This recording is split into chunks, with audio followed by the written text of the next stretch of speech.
Muchas gracias. Hoy nos reunimos aquí como miembros de una alianza histórica, una alianza que salvó y cambió el mundo. Saben, cuando esta conferencia comenzó en 1963, fue en una nación. En realidad, fue en un continente que estaba dividido contra sí mismo. La línea entre el comunismo y la libertad atravesaba el corazón de Alemania. Las primeras cercas de alambre de púas del muro de Berlín se habían levantado apenas 2 años antes. Y solo unos meses antes de esa primera conferencia, antes de que nuestros predecesores se reunieran aquí por primera vez, aquí en Múnich, la crisis de los misiles en Cuba había llevado al mundo al borde de la destrucción nuclear. Incluso cuando la Segunda Guerra Mundial seguía siendo un recuerdo reciente, tanto para los estadounidenses como para los europeos, nos encontrábamos frente a la amenaza de una nueva catástrofe global. Una con el potencial de un nuevo tipo de destrucción, más apocalíptica y definitiva que cualquier otra en la historia de la humanidad. En la época de esa primera reunión, el comunismo soviético avanzaba. Miles de años de civilización occidental pendían de un hilo. En ese momento la victoria estaba lejos de ser segura. Pero nos impulsaba un propósito común. No solo estábamos unidos por aquello contra lo que luchábamos, estábamos unidos por aquello por lo que luchábamos. Y juntos Europa y América prevalecieron. Y un continente fue reconstruido. Nuestro pueblo prosperó. Con el tiempo los bloques oriental y occidental se reunificaron. Una civilización volvió a estar completa. Ese infame muro que había dividido a esta nación en dos cayó, y con él un imperio maligno. Y el este y el oeste volvieron a ser uno solo. Pero la euforia de este triunfo nos llevó a una peligrosa ilusión, que habíamos entrado, cito, en el fin de la historia. Que ahora toda nación sería una democracia liberal. Que los lazos formados solo por el comercio y los negocios reemplazarían ahora a la idea de nación. Que el orden global basado en reglas, un término sobreutilizado, reemplazaría ahora al interés nacional. Y que ahora viviríamos en un mundo sin fronteras, donde todos seríamos ciudadanos del mundo. Esta era una idea insensata que ignoraba tanto la naturaleza humana como las lecciones de más de 5,000 años de historia humana registrada. Y nos ha costado caro. En esta ilusión adoptamos una visión dogmática del comercio libre y sin restricciones. Incluso cuando algunas naciones protegían sus economías y subsidiaban a sus empresas para socavar sistemáticamente a las nuestras, cerrando nuestras fábricas, lo que resultó en la desindustrialización de grandes partes de nuestras sociedades, enviando millones de empleos de la clase trabajadora y media al extranjero y entregando el control de nuestras cadenas de suministro críticas, tanto a adversarios como a rivales. Delegábamos más nuestra soberanía en organismos globales, mientras muchas naciones financiaban grandes estados sociales sacrificando su propia defensa. Esto, incluso cuando otros países han invertido en el desarrollo militar más rápido de toda la historia de la humanidad y no han dudado en usar el poder militar para perseguir sus propios intereses. Para apaciguar a un culto climático, nos hemos impuesto políticas energéticas que están empobreciendo a nuestra gente, mientras que nuestros competidores explotan el petróleo, el carbón, el gas natural y cualquier otro recurso, no solo para impulsar sus economías, sino también para usarlos como palanca contra nosotros mismos. Y en la búsqueda de un mundo sin fronteras, abrimos nuestras puertas a una ola de migración masiva sin precedentes que amenaza la cohesión de nuestras sociedades, la continuidad de nuestra cultura y el futuro de nuestro pueblo. Cometimos estos errores juntos. Y ahora juntos le debemos a nuestra gente enfrentar esos hechos y avanzar, reconstruir. Bajo el mandato del presidente Trump, los Estados Unidos de América volverán a asumir la tarea de la renovación y la restauración, impulsados por una visión de un futuro tan orgulloso, soberano y vital como el pasado de nuestra civilización. Y aunque estamos preparados, si es necesario, para hacer esto solos, nuestra preferencia y nuestra esperanza es hacerlo junto a ustedes, nuestros amigos, aquí en Europa. Porque tanto los Estados Unidos como Europa realmente pertenecemos el uno al otro. Estados Unidos fue fundado hace 250 años, pero sus raíces comenzaron aquí, en este continente, mucho antes de que los hombres que se establecieron y construyeron la nación donde nací llegaran a nuestras costas, trayendo consigo los recuerdos, las tradiciones y la fe cristiana de sus antepasados como una herencia sagrada, un vínculo irrompible entre el viejo mundo y el nuevo. Somos parte de una sola civilización, la civilización occidental. Estamos unidos unos a otros por los lazos más profundos que pueden compartir las naciones, forjados a lo largo de siglos de historia compartida, fe cristiana, cultura, herencia, idioma, ascendencia y los sacrificios que nuestros antepasados hicieron juntos por la civilización común que hemos heredado. Y por eso es que los estadounidenses a veces podemos parecer un poco directos y urgentes en nuestros consejos. Por eso el presidente Trump exige seriedad y reciprocidad de nuestros amigos aquí en Europa. La razón, amigos míos, es porque nos importa profundamente. Nos importa profundamente su futuro y el nuestro. Y si a veces no estamos de acuerdo, nuestros desacuerdos surgen de nuestro profundo sentido de preocupación por una Europa con la que estamos conectados no solo económicamente, no solo militarmente. Estamos conectados espiritualmente y estamos conectados culturalmente. Queremos que Europa sea fuerte. Creemos que Europa debe sobrevivir porque las dos grandes guerras del siglo pasado nos sirven como un recordatorio constante de la historia de que, en última instancia, nuestro destino está y siempre estará entrelazado con el suyo. Porque lo sabemos.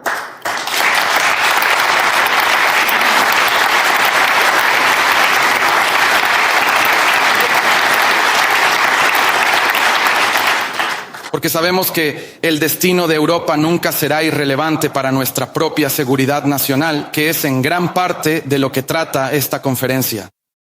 No se trata simplemente de una serie de cuestiones técnicas sobre cuánto gastamos en defensa o dónde o cómo la desplegamos. Estas son preguntas importantes, lo son, pero no son la fundamental. La pregunta fundamental que debemos responder desde el principio es, ¿qué es exactamente lo que estamos defendiendo? Porque los ejércitos no luchan por abstracciones. Los ejércitos luchan por un pueblo. Los ejércitos luchan por una nación. Los ejércitos luchan por una forma de vida. Y eso es lo que estamos defendiendo. Una gran civilización que tiene todas las razones para estar orgullosa de su historia, confiada en su futuro y que aspira a ser siempre dueña de su propio destino económico y político. Fue aquí, en Europa, donde nacieron las ideas que sembraron las semillas de la libertad que cambiaron el mundo. Fue aquí, en Europa, donde el mundo recibió el Estado de Derecho, las universidades y la revolución científica. Fue este continente el que produjo el genio de Mozart y Beethoven, de Dante y Shakespeare, de Miguel Ángel y Da Vinci, de los Beatles y los Rolling Stones. Y este es el lugar donde los techos abovedados de la Capilla Sixtina y las imponentes agujas de la gran catedral de Colonia no solo dan testimonio de la grandeza de nuestro pasado o de una fe en Dios que inspiró estas maravillas. Presagian las maravillas que nos esperan en el futuro. Pero solo si somos inquebrantables en nuestra herencia y estamos orgullosos de esta herencia común, podremos juntos comenzar la tarea de imaginar y dar forma a nuestro futuro económico y político. La desindustrialización no era inevitable. Fue una decisión política consciente, un esfuerzo económico de décadas que despojó a nuestras naciones de su riqueza, de su capacidad productiva y de su independencia, así como de la pérdida de nuestra cadena de suministro. La soberanía no era una función de un sistema próspero y saludable de comercio global. Fue una insensatez. Fue una transformación insensata pero voluntaria de nuestra economía que nos dejó dependientes de otros para satisfacer nuestras necesidades y peligrosamente vulnerables ante las crisis. La migración masiva no fue ni es una preocupación marginal de poca importancia. Fue y sigue siendo una crisis que está transformando y desestabilizando sociedades en todo Occidente. Juntos podemos reindustrializar nuestras economías y reconstruir nuestra capacidad para defender a nuestra gente. Pero el trabajo de esta nueva alianza no debe centrarse únicamente en la cooperación militar y en recuperar las industrias del pasado. También debe enfocarse en avanzar juntos nuestros intereses mutuos en nuevas fronteras, liberando nuestra ingeniosidad, nuestra creatividad y el espíritu dinámico para construir un nuevo siglo occidental. Viajes espaciales comerciales e inteligencia artificial de vanguardia. Automatización industrial y manufactura flexible. Crear una cadena de suministro occidental para minerales críticos que no sea vulnerable a la extorsión de otras potencias. Y un esfuerzo unificado para competir por la cuota de mercado en las economías del sur global. Juntos no solo podemos recuperar el control de nuestras propias industrias y cadenas de suministro, sino que también podemos prosperar en las áreas que definirán el siglo XXI.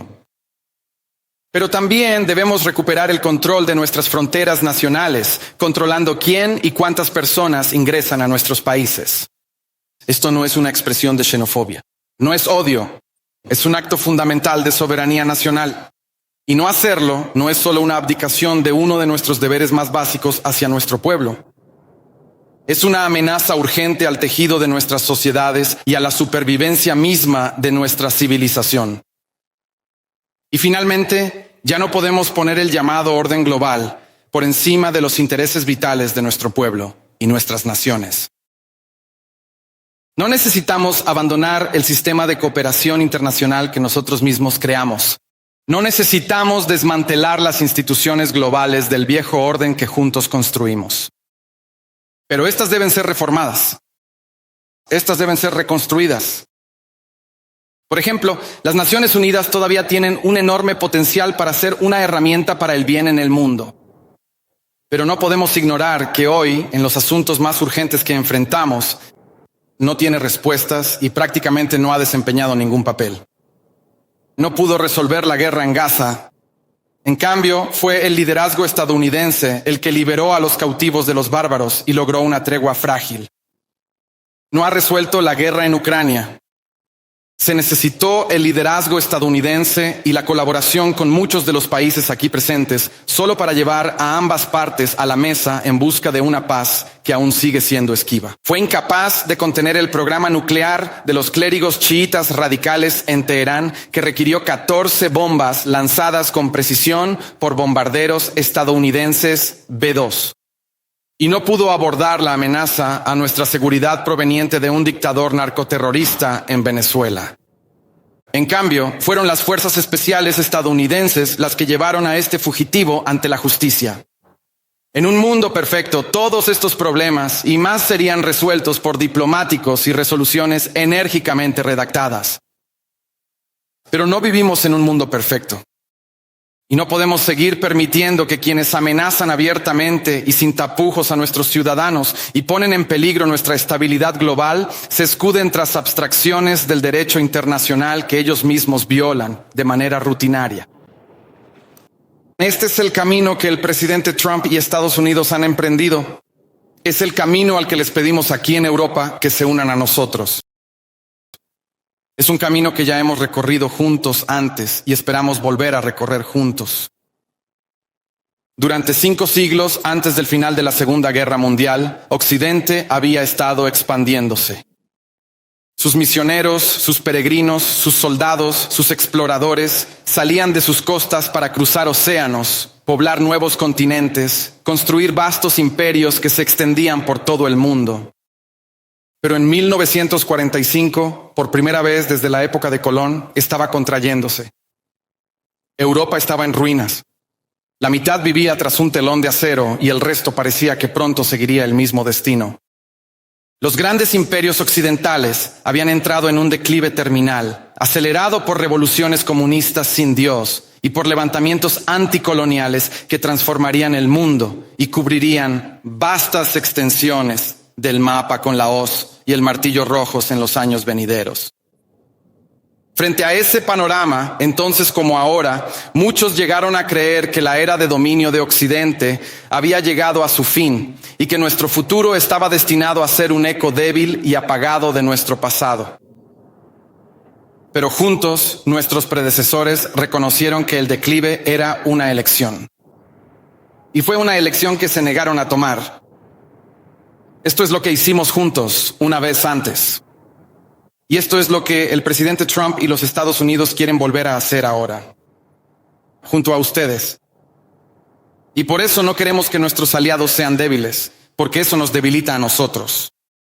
Queremos aliados que puedan defenderse a sí mismos para que ningún adversario se sienta jamás tentado a poner a prueba nuestra fuerza colectiva. Por eso no queremos que nuestros aliados se sientan atados por la culpa y la vergüenza.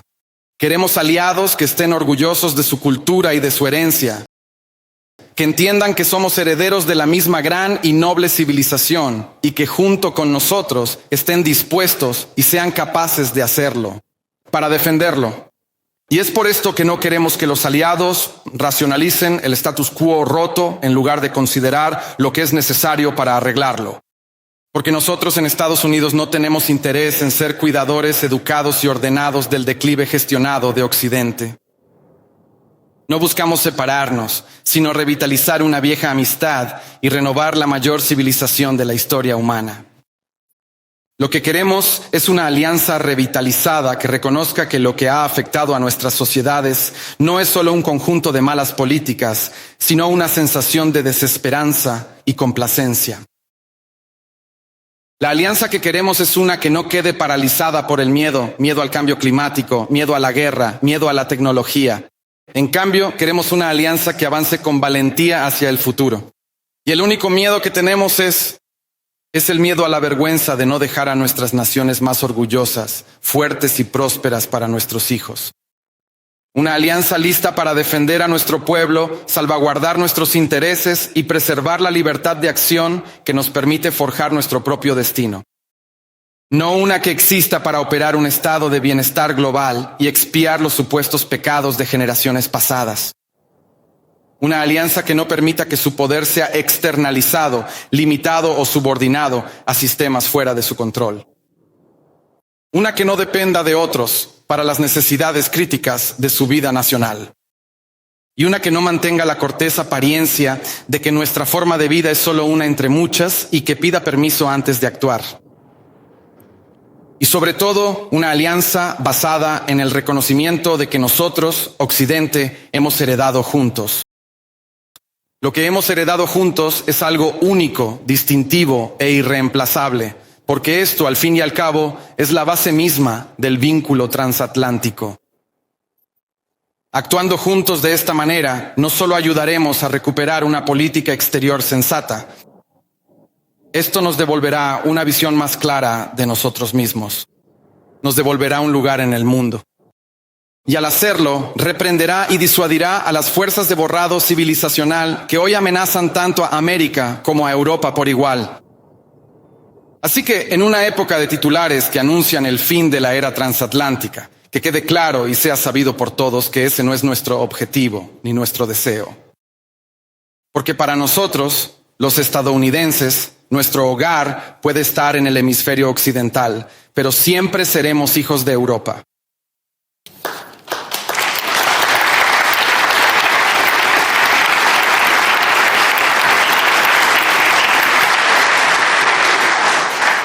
Nuestra historia comenzó con un explorador italiano cuya aventura hacia lo desconocido para descubrir un nuevo mundo trajo el cristianismo a las Américas y se convirtió en la leyenda que definió la imaginación de nuestra nación pionera. Nuestras primeras colonias fueron fundadas por colonos ingleses, a quienes no solo les debemos el idioma que hablamos, sino todo nuestro sistema político y legal. Nuestras fronteras fueron moldeadas por los escoceses irlandeses, ese orgulloso y resistente clan de las colinas de Ulster que nos dio a Davy Crockett, Mark Twain, Teddy Roosevelt y Neil Armstrong. Nuestro gran corazón del Medio Oeste fue construido por agricultores y artesanos alemanes que transformaron llanuras vacías en una potencia agrícola mundial y, por cierto, mejoraron drásticamente la calidad de la cerveza estadounidense. Nuestra expansión hacia el interior siguió los pasos de comerciantes de pieles y exploradores franceses, cuyos nombres, por cierto, aún adornan los letreros de las calles y los nombres de los pueblos a lo largo de todo el valle del Mississippi. Nuestros caballos, nuestros ranchos, nuestros rodeos, todo el romance del arquetipo del vaquero que se volvió sinónimo del oeste americano. Todo esto nació en España y nuestra ciudad más grande y emblemática se llamaba Nueva Ámsterdam antes de llamarse Nueva York. Y saben que en el año en que se fundó mi país, Lorenzo y Catalina Giraldi vivían en la casa Monferrato, en el reino de Piamonte, Cerdeña. Y José y Manuel Arena vivían en Sevilla, España. No sé si sabían algo sobre las 13 colonias que habían obtenido su independencia del Imperio Británico. Pero de lo que sí estoy seguro es de esto. Jamás podrían haber imaginado que 250 años después, uno de sus descendientes directos estaría hoy aquí, en este continente, como el principal diplomático de aquella nación recién nacida. Y sin embargo, aquí estoy, recordando por mi propia historia que tanto nuestros destinos como nuestras historias siempre estarán entrelazados, juntos. Reconstruimos el continente devastado tras 2 guerras mundiales, y cuando nos encontramos divididos una vez más por el telón de acero, el Occidente libre unió fuerzas con los valientes disidentes que luchaban contra la tiranía en el este para derrotar al comunismo soviético. Hemos luchado entre nosotros, luego nos hemos reconciliado, luego hemos vuelto a luchar y a reconciliarnos de nuevo. Y hemos sangrado y muerto codo a codo en campos de batalla desde Capión hasta Kandahar. Y hoy estoy aquí para dejar claro que Estados Unidos está trazando el camino hacia un nuevo siglo de prosperidad. Y que una vez más queremos hacerlo junto a ustedes, nuestros valiosos aliados y nuestros amigos más antiguos.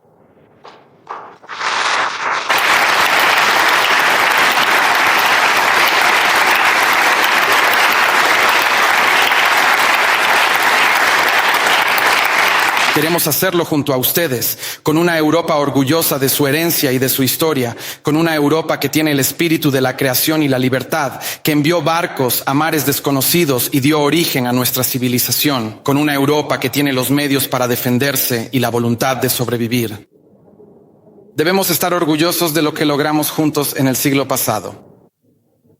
Pero ahora debemos enfrentar y aprovechar las oportunidades de uno nuevo. Porque el ayer ya pasó, el futuro es inevitable y nuestro destino en común nos espera. Gracias.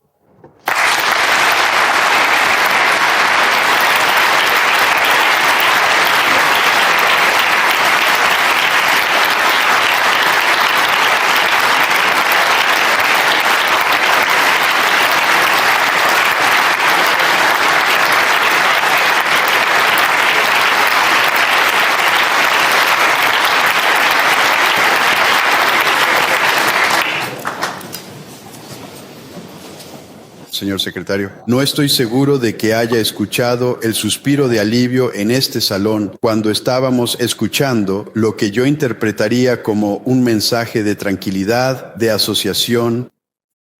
Usted habló de relaciones entrelazadas, ubicado justo entre Estados Unidos, Pearl y Europa. Me recuerda a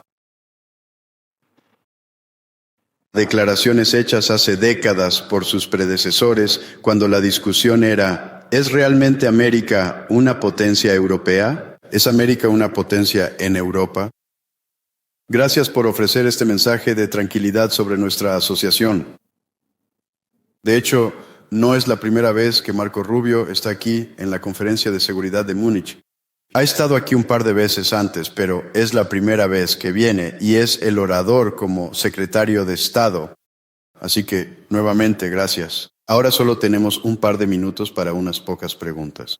Y si me lo permite, hemos recopilado preguntas del público. Uno de los temas clave aquí ayer y hoy es, por supuesto, sigue siendo la cuestión de cómo abordar la guerra en Ucrania.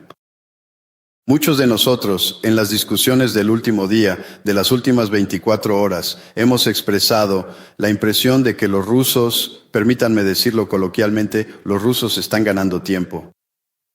Realmente no están interesados en un acuerdo significativo. No hay indicios de que estén dispuestos a ceder en ninguno de sus objetivos maximalistas. Ofrézcanos, si puede, su evaluación de dónde estamos y hacia dónde cree que podemos ir. Bueno, creo que en este momento estamos en un punto en el que los temas en juego deben ser abordados. Aquí está la buena noticia. La buena noticia es que los temas que deben ser enfrentados para poner fin a esta guerra se han reducido. Esa es la buena noticia. La mala noticia es que se han reducido a las preguntas más difíciles de responder y aún queda trabajo por hacer en ese frente. Entiendo su punto sobre que la respuesta es que no lo sabemos. No sabemos si los rusos realmente están interesados en terminar la guerra, como dicen, ni bajo qué condiciones estarían dispuestos a hacerlo, ni si podemos encontrar términos que sean aceptables para Ucrania y que Rusia esté dispuesta a aceptar, pero vamos a seguir poniéndolo a prueba. Mientras tanto, todo lo demás sigue ocurriendo. Estados Unidos ha impuesto sanciones adicionales al petróleo ruso. En nuestras conversaciones con la India, hemos obtenido su compromiso de dejar de comprar petróleo ruso adicional. Europa ha tomado su propio conjunto de medidas hacia adelante. El programa Pearl continúa, en el que armamento estadounidense se está vendiendo para el esfuerzo bélico ucraniano. Así que todas estas cosas continúan. Nada se ha detenido en el ínterin. Así que aquí nos está ganando tiempo en ese sentido. Lo que no podemos responder, pero seguiremos poniendo a prueba, es si existe un resultado con el que Ucrania pueda vivir y que Rusia acepte. Y diría que ha sido esquivo hasta este momento. Hemos avanzado en el sentido de que por primera vez en años, al menos a nivel técnico, hubo funcionarios militares de ambos lados que se reunieron la semana pasada y habrá reuniones nuevamente el martes, aunque puede que no sea el mismo grupo de personas. Miren, vamos a seguir haciendo todo lo posible para desempeñar este papel de llevar esta guerra a su fin. No creo que nadie en esta sala esté en contra de una solución negociada a esta guerra, siempre que las condiciones sean justas y sostenibles. Y esto es lo que pretendemos lograr. Y vamos a seguir intentando lograrlo incluso mientras todas estas otras cosas siguen sucediendo en el frente de las sanciones y demás. Muchas gracias. Estoy seguro de que si tuviéramos más tiempo habría muchas preguntas sobre Ucrania. Por favor, pero permítame concluir planteando una pregunta sobre algo completamente diferente. El próximo orador aquí, en solo un par de minutos, será el ministro de Asuntos Exteriores de China. Cuando usted estuvo en el Senado, señor, la gente lo consideraba una especie de halcón respecto a China. Ellos también. Sabemos que dentro de aproximadamente 2 meses habrá una cumbre entre el presidente Trump y el presidente Xi Jinping. Díganos cuáles son sus expectativas. ¿Es usted optimista? ¿Puede haber, entre comillas, un acuerdo con China? ¿Qué espera usted? Bueno, yo diría lo siguiente. Las 2 economías más grandes del mundo, 2 de las grandes potencias del planeta, tenemos la obligación de comunicarnos con ellos y dialogar, y muchos de ustedes también lo hacen de manera bilateral. Quiero decir, sería una negligencia geopolítica no estar en conversaciones con China. Digo esto porque somos 2 países grandes con enormes intereses globales. Nuestros intereses nacionales a menudo no coincidirán. Sus intereses nacionales y los nuestros no estarán alineados. Y le debemos al mundo intentar gestionar eso lo mejor posible, obviamente evitando el conflicto, tanto económico como de otro tipo. Y eso es así. Por eso nos importa comunicarnos con ellos. Donde nuestros intereses coinciden, creo que podemos colaborar para impactar positivamente al mundo y buscamos cómo lograrlo juntos.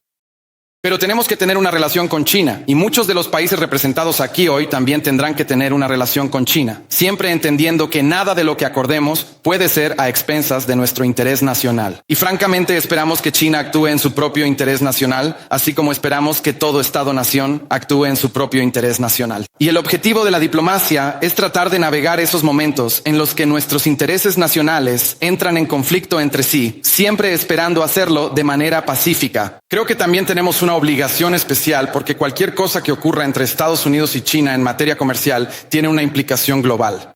Así que hay desafíos a largo plazo que enfrentamos y que vamos a tener que confrontar, los cuales serán fuentes de fricción en nuestra relación con China. Eso no es solo cierto para Estados Unidos, también lo es para Occidente en general. Pero sí creo que debemos intentar gestionar eso lo mejor posible para evitar fricciones innecesarias, si es posible.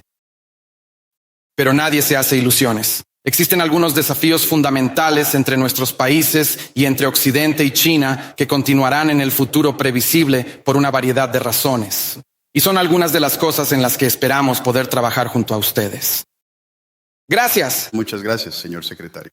Se nos ha acabado el tiempo. Lamento no poder responder a las preguntas de todos los que querían preguntar. Señor secretario de Estado, gracias por este mensaje de tranquilidad. Creo que esto es muy apreciado aquí en la sala. Ofrezcamos un aplauso.